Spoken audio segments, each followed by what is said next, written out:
Hey there, people who know me. People who know me. After 15 years, the I Choose Adventure channel is back. I choose adventure. Woo! And I'm here to show you how I found my great-great-great-great-grandfather's unmarked gravesite in Scotland. But first, you may be wondering where I've been. Check out this YouTube page from 15 years ago. Look at this. June 15th, 2008. This was one of the first YouTube travel vlogs and sailing channels. I'm on top of the mainmast, and I'm not gonna lie, it's pretty sketch. It's pretty sketch up here. I don't know if you can see below. There we go. Look at that down there. And most of the videos you can't see because I pulled them down because they were just riddled with copyright infringement. You see, back in those days, YouTube was just a little baby. Nobody knew what it was going to grow up to be. I was in my 20s. I was traveling a lot for work. I was working at a lot of really cool seasonal tourism jobs, and I would film it. I would film my coworkers, and I would use YouTube as kind of a video postcard to send back home to people who cared about me. Kind of a one-stop shop for them to get an update of what was going on in my vagrant lifestyle. I generally had one day a week to throw an edit together, so that's what I did. Look at some of these. Hello there, people who know me. Just want to go over some safety information for everybody. If there's a tornado right now, we all want to get down in this ditch like this. Just hide from the tornado because it'd be safe. Good? Good. 50%. And the videos that I took down were also, if it wasn't like this postcard style, I would cut together the end of season video yearbook, call it, for all the coworkers working at a whale watching company, working at a ski resorts, a really fun thing to do. It's pretty sweet. But it was just basically music videos. Let's not lie here. Music videos cut together with your friends. So copyright, when I logged back in here, was just like bing, bing, bing, bing, flag, flag, flag. So they're gone now. But it turns out that after about 2010, I wasn't cut out to be a YouTuber.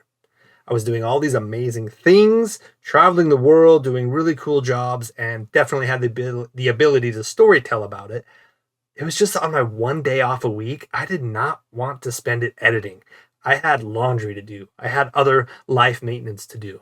But it wasn't just that. I wanted to do the thing. I wanted to ski hard. I wanted to drive a skiff through glacial fjords. And stopping to make sure the shot was right or look through a lens, it just wasn't what I wanted to be doing. I just wanted to do the thing. I'm gonna put the camera down now and enjoy the view. And so for the last 15 years, longer even, I just stopped posting 15 years ago, I've continued to learn. I became an executive in the US ski industry. I became a sea captain. I became a husband. I became a father. And I'm still all of those things. And I still have a really cool job that not only helps people do cool recreational things, but it helps the workforce. It helps people facilitate the really cool things in helping to provide jobs. I love it. But that's not what this video is about. That's not why the coolest YouTube channel name on all of YouTube is back. I'm back because last summer I took my 76-year-old mother to Scotland. So what I have on deck for you is a series of videos about that trip. Actually, they're not for you. They're for her and the 4 other family members that went on the trip with us. So if this channel only gets 4 views in 2024, they were the right viewers. If you're watching this and you weren't in Scotland with me, then I guess enjoy the ride. And if you actually stay with me to the end of this multi-part adventure, then you might learn a little bit about how this ancestral trip to Scotland inspired me to take my life in a whole new direction. But that won't happen for several more videos down the road. For now, we're getting on a plane. And actually, in part 1 of this Scotland adventure series, there's a lot more talk of ghosts and dead people than I would have thought. Let's go to Scotland. 4, 3, 2, 1. Let the story begin.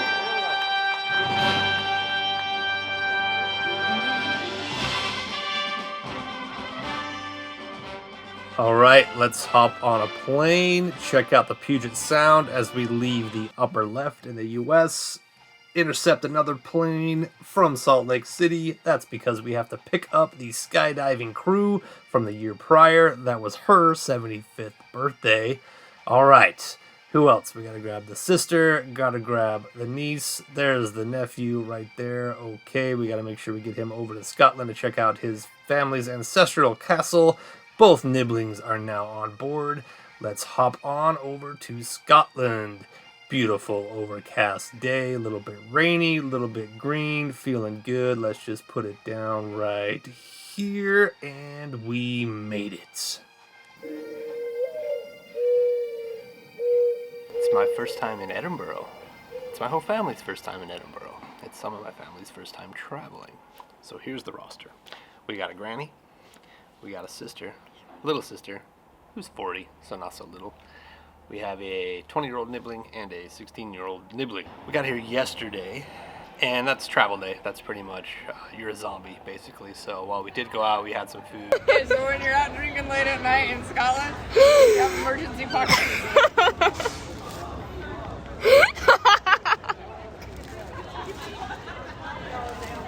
Today was sleep-in and catch-up day for everybody. Let me show you this courtyard we're in at our Airbnb.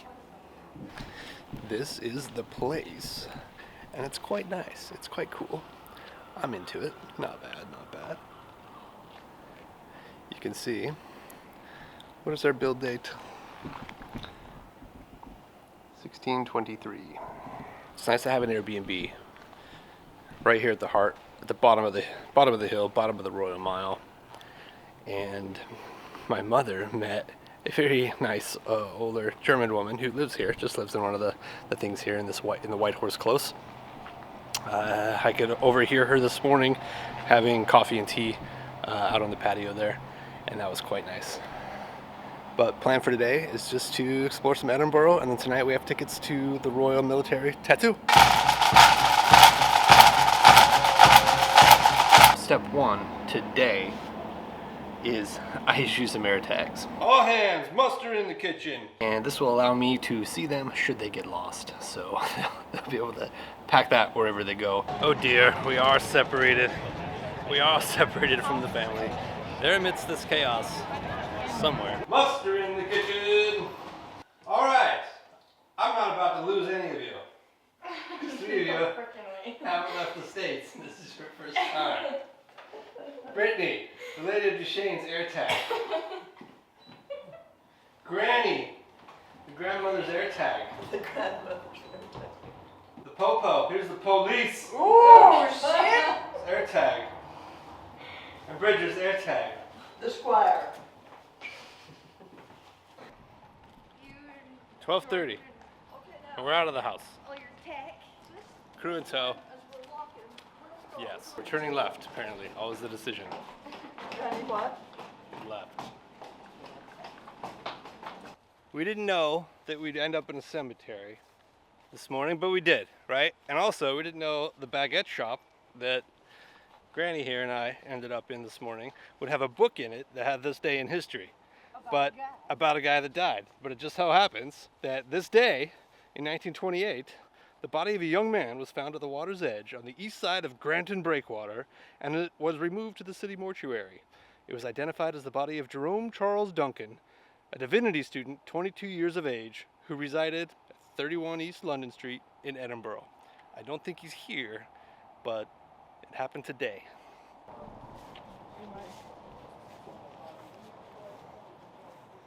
It is said that at one point a family of 10 lived in the narrow building. Among the graves being watched over were Robert Louis, Stevenson's father and grandfather, both distinguished engineers famous for their lighthouses. That's cool. They had to guard the dead so they didn't get donated to science. The interpretives are nice because what thoughts do you have walking through a cemetery? My thoughts aren't that unique. You walk through any cemetery, pick any historic cemetery ever, and yes, it looks very cool. It looks very cool. Right. But you're just like, wow, this old dead person, 1927, 1865. So it's nice having the interpretives. I do really like that. And they have anti-climb paint. Don't climb the building. It's anti-climb paint. Anti-climb paint. Don't climb the building. What I do like is how a lot of these stones and memorials say what their job was. The memory of John Finn. He was a builder and an architect in Edinburgh. Over here, you got an auctioneer. Up there, a gunmaker.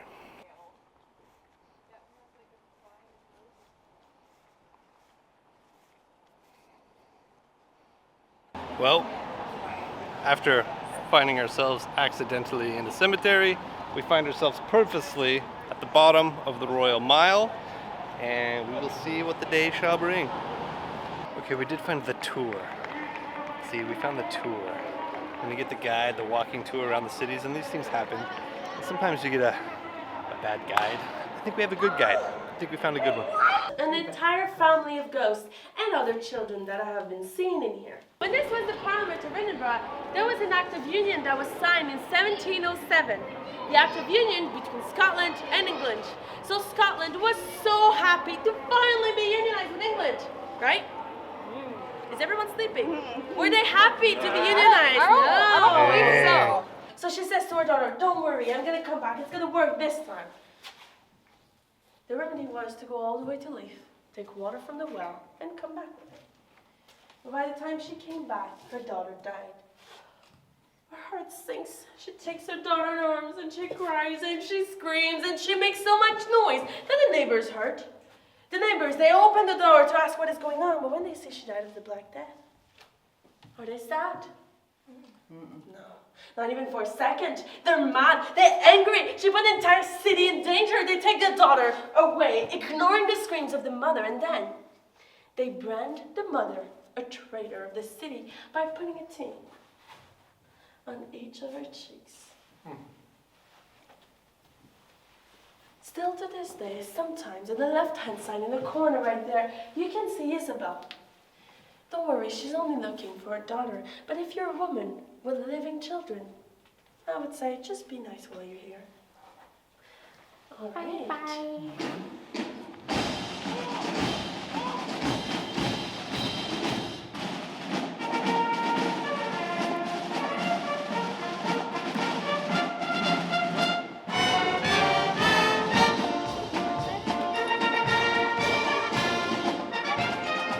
And now we've made it to the end of the day, to the Royal Edinburgh Military Tattoo.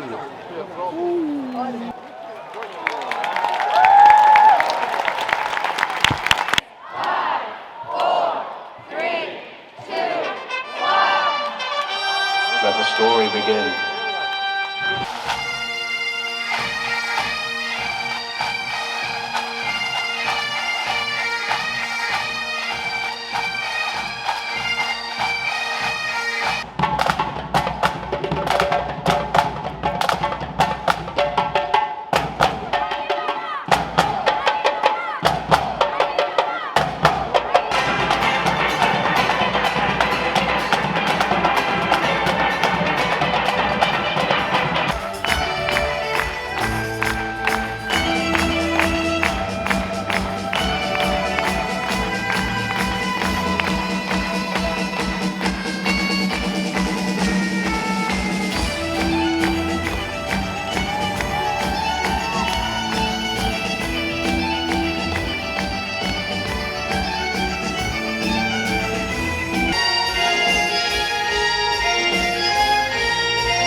Okay, hold up.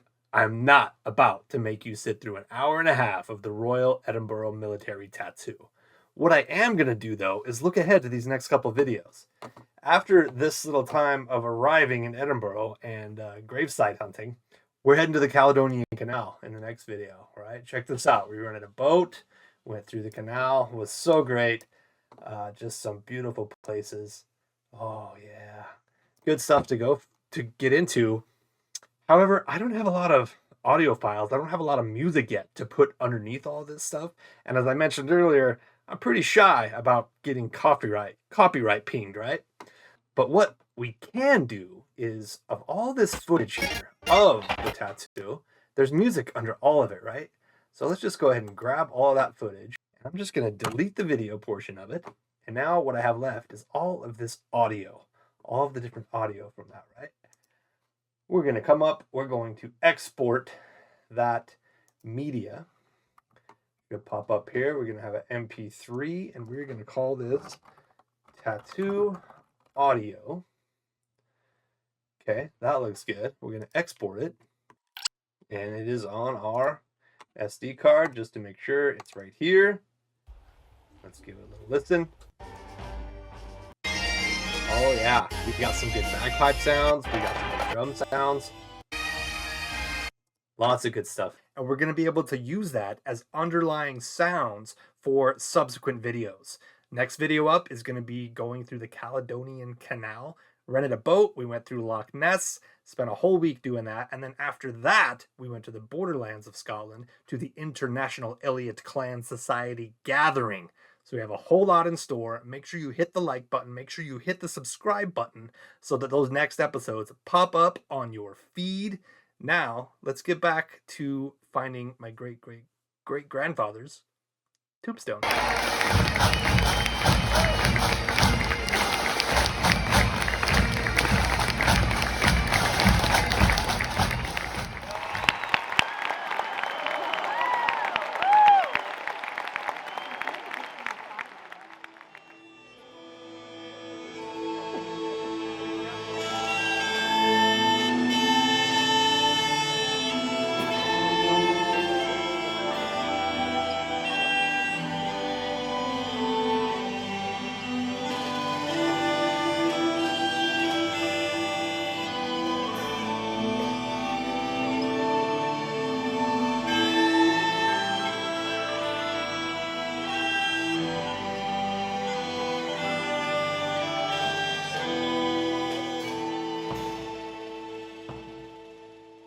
It's our third day, second full day, third day being in Edinburgh. The crew's just getting woken up, and today we're gravestone hunting. We're going to find my mother's great-grandfather's, so my great-great-grandfather's tombstone, just north of here, about an hour by bus in Dunfermline. We don't know which cemetery, we have an idea. So the plan is to, one, figure out the bus system to get up there. Should take us about an hour. And then walk or maybe take a taxi around to the cemeteries and check things out. So let's go. Off to where? Off to Dunfermline today. We're off to Dunfermline. We're going to go find... Hey, good morning. Good morning. It's Amazing. glorious. We're heading to Dunfermline. Oh, Dunfermline. Dunfermline. That's the day. Yeah. Ah, that's where you go and find the grave and Yes. all of those things. Yes. Yes. Yeah. Oh, God. And it's a good day, too. This weather has been Yeah. amazing. And will you take the train? We're taking the train. We're going to Waverley now. Yeah. I wish you a happy, happy day. Thank You you. know, and how nice you look. I mean, how nice you all look. Are you warm enough? You got something else because it can change. Yep. Yeah. Yep, that's how home is, dressed in layers. Yeah, absolutely. Age too, I think. Yes. Thank you. Bye. Have a good day. See you later. So cute. I want to take her home. She's so cute. Our mother yesterday morning, because Johnny Sue talks with everybody, as well as that woman appears to. Apparently they're one and the same. They made great friends, and she's just this adorable woman from Germany, but she's lived here for decades now. All right, here we are. Let's go find the train.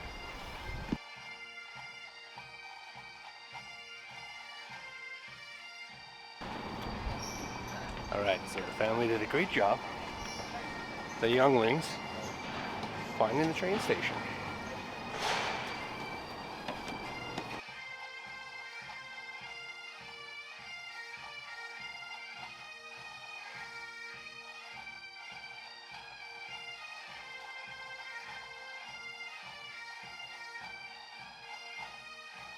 We have done it. The little lambs have just discovered the joys of the Pret a Manger. Hot breakfast sandwich, some coffees.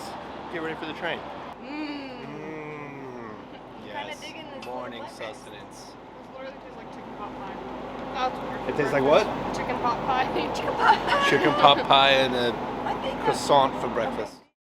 Not that I've been in many train stations, but I have traveled internationally more than this crew. So it's fun to see them navigate the train. It's fun to see them figure out this train station. It's all fairly intuitive, but they've been looking around, reading signs, asking questions, and figuring it out. That's pretty great. I love it. There's no exit, but it's the way out. And we've done it. Got it! Whole cabin to ourselves so far. Ready to go. Gravestone hunting. Train facts, lay 'em on me. ScotRail trains can go up to 100 miles an hour. Train facts. Good morning, ladies and gentlemen. Just to explain the delay we're experiencing here.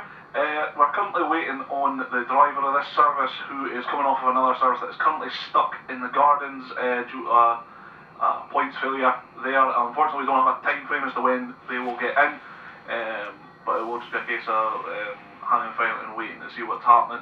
So once again, this service is delayed due to a points failure in the gardens, and we're waiting for the driver of that service to come off and drive this train. So we're delayed, but we don't know how long. So that's fun. And why? Because Something's. it's hard to understand him. He's in the gardens. As we were just talking about how on time the train system. So the train facts about the train going 100 miles an hour and always being on time was just thwarted because the driver of this train is on another train, and that train is stuck in a garden. All right, well, they've just told us this train is canceled because of some hang-up on another part of the rail, and the driver can't get here. So now we have to get off and go figure out what we're gonna do. We're trying to go to Dunfermline, and we have to find a new train. Or a bus. Take the lift, Granny. Planes, trains, and automobiles. Let's try this one. Sit at the kids' table. All right, we found it. And the best part is the youngling here figured out the new train to get on before anybody told us what to do. Nice job. Second time's a charm. Second time's a charm. Now we're off. We're the boxcar children.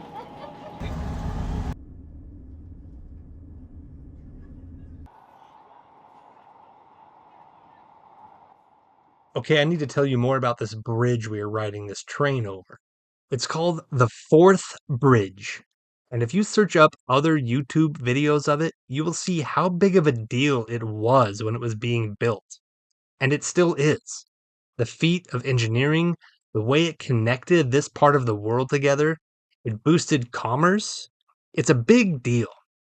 But it's a big deal for me for another reason. Without the Fourth Bridge, I might not exist. You see, my great-great-grandfather was a construction worker building this bridge, and he died while building it. And after he died, my great-great-grandmother and the kids, they immigrated to the United States. If they hadn't moved, they wouldn't have met the people that they subsequently fell in love with. Future generations wouldn't have played out like they did. My mother would not have met my father, and I would not exist. It's crazy to think about, all tied to this bridge. But it makes this journey just a little more real as we're crossing this bridge to then go find his unmarked gravesite. Here's a very brief rundown of how it happened. So we know this because, bless their hearts, the grandmothers have passed down a newspaper clipping from 1887 when this happened. The crew was working on the Queens Ferry main pier side, and great-great-grandpa George Hendry is on the scaffolding for this riveting job. And it's kind of an apex-shaped scaffolding, and there's a crew up above working this wheel on these steel wire ropes. And they're raising the scaffolding up, but it sounds like it got caught. And the guys up above cranking on the wheel and making more tension on the cables didn't know that, and the whole system failed, and that was it. We even think they may have been decapitated, Martin Walsh was his co-worker who died. We don't know anything about that family, but there he is. George Hendry died building the 4th bridge. This is Dunfermline City.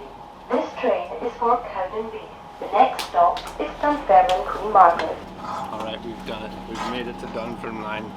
Dunfermline, is I think how they say it.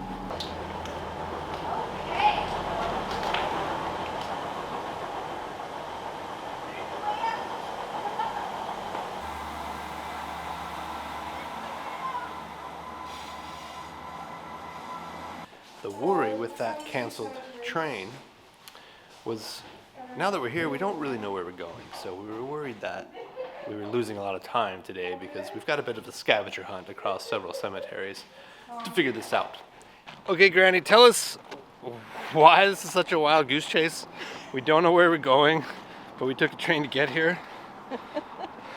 Okay, so in 1887, my great-grandfather was killed while working on the 4th bridge. The 4th bridge is a railroad bridge, and apparently it was really famous and it was a big deal back in the 1800s. He's buried here somewhere in what was then termed the New Cemetery. I'm thinking that the New Cemetery in 1887 might have aged a little. But we're going to go find that New Cemetery, and we're going to find his grave and plant a plaque that I brought. So we're finding the cemetery that was new in 1887? Correct. Okay, so what is our plan then to find the cemetery? Because when we search the maps, it doesn't say New Cemetery. Correct. But when we got off the train, there was a sign for the library. It just said walk this way to the library. And the thing about libraries is there's probably someone in there who knows some things. So we'll go ask questions. All right, we found the library. Also, as great and bustling as the Royal Mile is, I think the younglings here slept off their airplane and they're feeling pretty good this morning. Yes. And feeling pretty good to be out of the bustle because it's just kind of us and it's pretty great. Look, I found the secret door. All right. Let's library. All right, now we'll watch Granny do her thing. Granny, did you end up on the license? Are you walking encyclopedia? I wish I was, but I'll try my best. How can I help? Okay.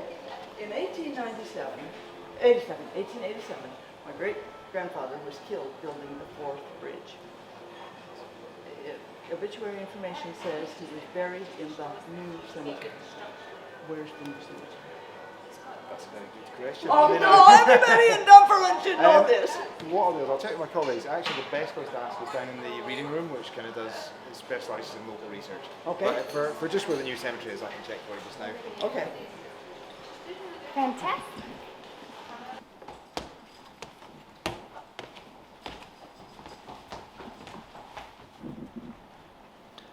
So someone in the library here found the box. They went to the back room, went to under the stairs, found the box that may have information.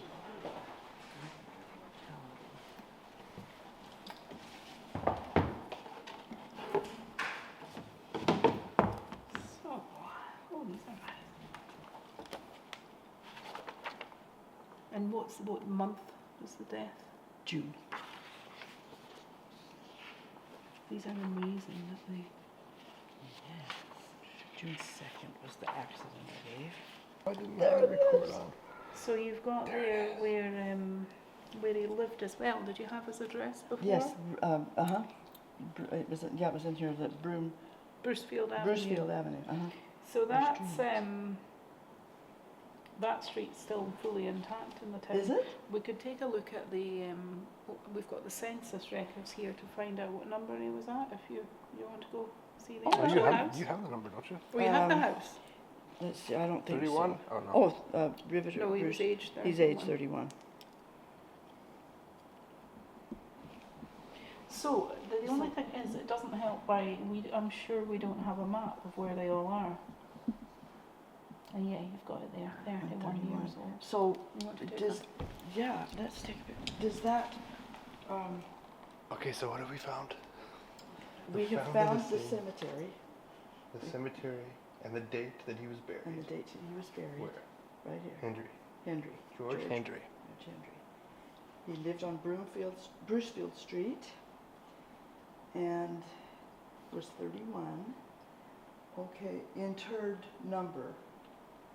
So he's in number 436, 456. Yeah, but we don't have a map. That's the problem. And I don't think there's a map when you go up there. Also, it does have a plot number, but we don't know where the plot number would be. Compartment U. That's what it looks like, eh? And number. And it's prime 456. Is that a 2 or a 3? And depth, so does that mean it's depth 6 feet? The Nibblings have found the archive. It's pretty great. They're looking for birth records from Glasgow. The International Genealogical Index.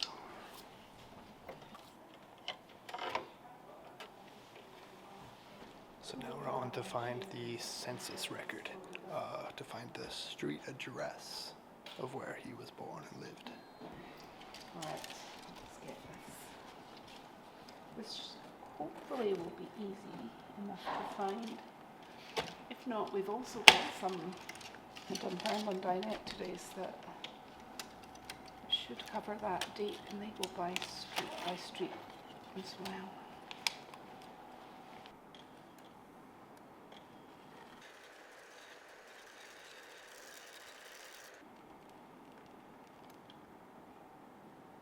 We found the plot. The library came through. We found the plot. Very nice folks at the library. Found us our cemetery information. A bit more family information. And we think we're on the road to go find it. There we are! Here we are! Here we are! Okay. Well, we hunt for an unmarked. We think we've done it. We found this beautiful old cemetery, and we're looking for section U, which I think the kids may have just found, all on their own. They're good little wayfinders. All right, guys, and following the map, Bridger brought us to section U, and we're looking for 456. And what does that mean? I don't really see labels, marks. 456. It doesn't have a name on it at all, Granny? No, I don't think there's a thing on it. Well, we don't believe there's a headstone. We believe there's nothing, right? Right. We believe there's nothing here. Complete So we have the registry from the library we just went to that shows us a few names in adjacent plots. And Laramie also got on the phone with somebody that told us different names in adjacent plots. And because we also know that, you know, back then, after all of your family members died, there wasn't as much of the reverence of whose this dead body is as there is. It's kind of a newish thing. So once you're all dead, nobody cares. You're taking up space. Let's throw another body on top. They'd dig them up. They'd figure stuff out. So the registry that we have that was buried that week is different than however many decades of other people being buried on top and back and forth and whatever. But so cross-looking at that list that Laramie had from the people on the phone and we found from the library, we had the names Black, we had the name Cook, Hempseed, Forbes, and we're looking for Hendry, but we know there's no mark. But we had the two on the grid that were adjacent, and one is there. This is the Hempseed family. There's the Hempseed.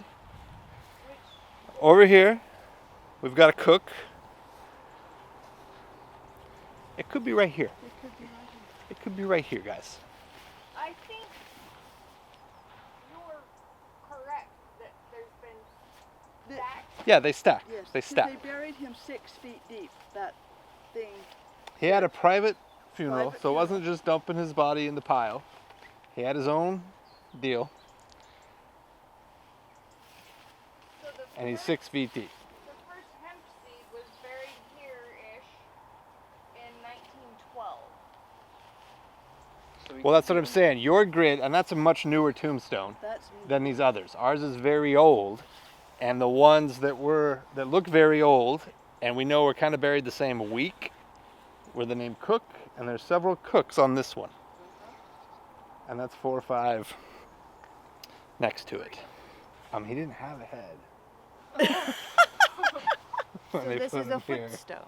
So Wait, why didn't he have a head? Because that's how he died. That's how he died. He was decapitated by lost scaffolding. He was building a bridge over there, and the scaffolding fell because they're cranking it. There's a big lever system, and the steel cables are holding this kind of apex-looking scaffolding to hoist people up. And the levers are way up high, and these guys working the levers up high are cranking these levers and raising this thing up. And these guys are on that apex-shaped scaffolding, and it went up against the structure and was stuck.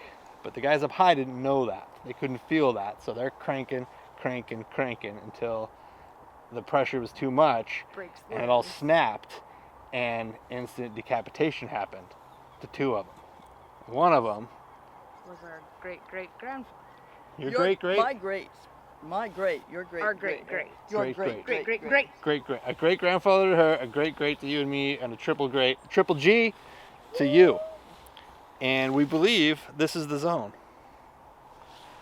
Yeah, so it's been a bit of sleuthing. But it's right here. Where are you putting it, Ma? George Walker Hendry.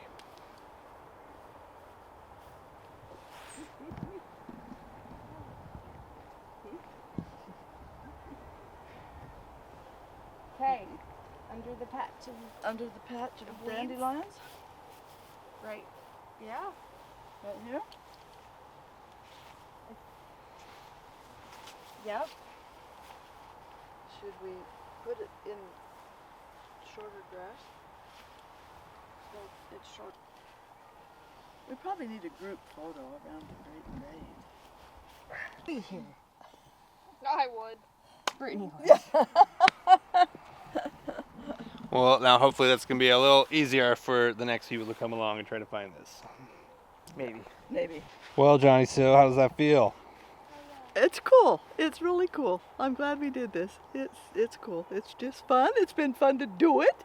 The journey, the adventure. We did it. It's cool. It's really cool. And my kids are here with me doing it. We gotta go to the railway bridge. It's Queen's Ferry. So if we want to continue the mission, we can go find the bridge that he died on. Well, We could go find the street, which we think is now a roundabout and the houses are torn down. Or we can go find some lunch. And we chose lunch. So we just walked back down to the main part of Dunfermline. Took us about a half hour. And just a little Google Street View here of what that looked like. Went up here to Lamenta.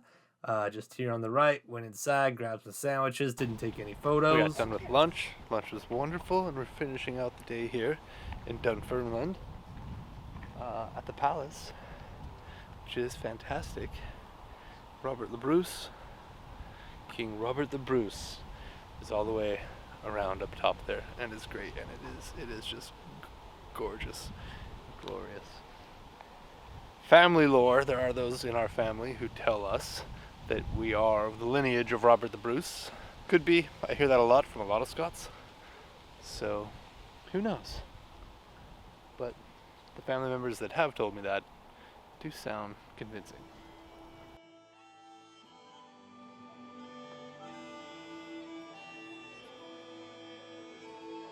So this was the first castle kind of building I'd ever really been inside of. And just from the moment we opened the doors and walked in, it was just this like breathtaking view of all this gorgeous stained glass and just beautiful architecture. It was amazing. I mean, it took my breath away, and I genuinely had tears come to my eyes. Like, I can't even put into words how beautiful and like inspiring almost it was to be in there. Yeah, it was really cool. It is the tomb of Robert the Bruce. Now talking about Princess Royal, Princess Anne was here 3 weeks after her brother, the new king, was here. And that's why it's gleaming and polished. They didn't do it just for us? Sorry? Didn't do it just for us? No, unfortunately. The trouble is, if you polish it too often, the brass rubs off. We had to stop people doing brass rubbings.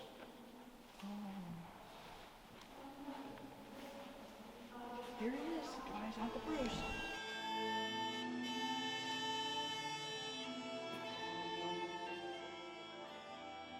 So it may be kind of hard to see here with this washing out here in the background, but the icing on the top, I think, today here in Dunfermline is coming to this palace here and the tomb of Robert the Bruce. This piece was especially a unexpected, a great thing to do today. We had only planned to do the family mission, to find the tombstone of Walker Hendry. Met folks at the library who helped us do that, and it was quite great. And to see Johnny Sue go through that and achieve that quest achievement was awesome.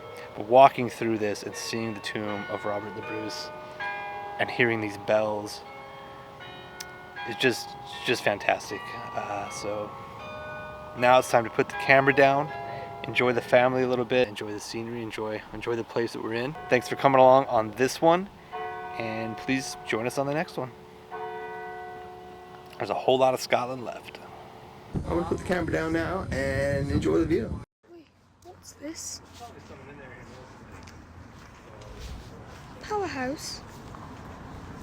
I choose adventure!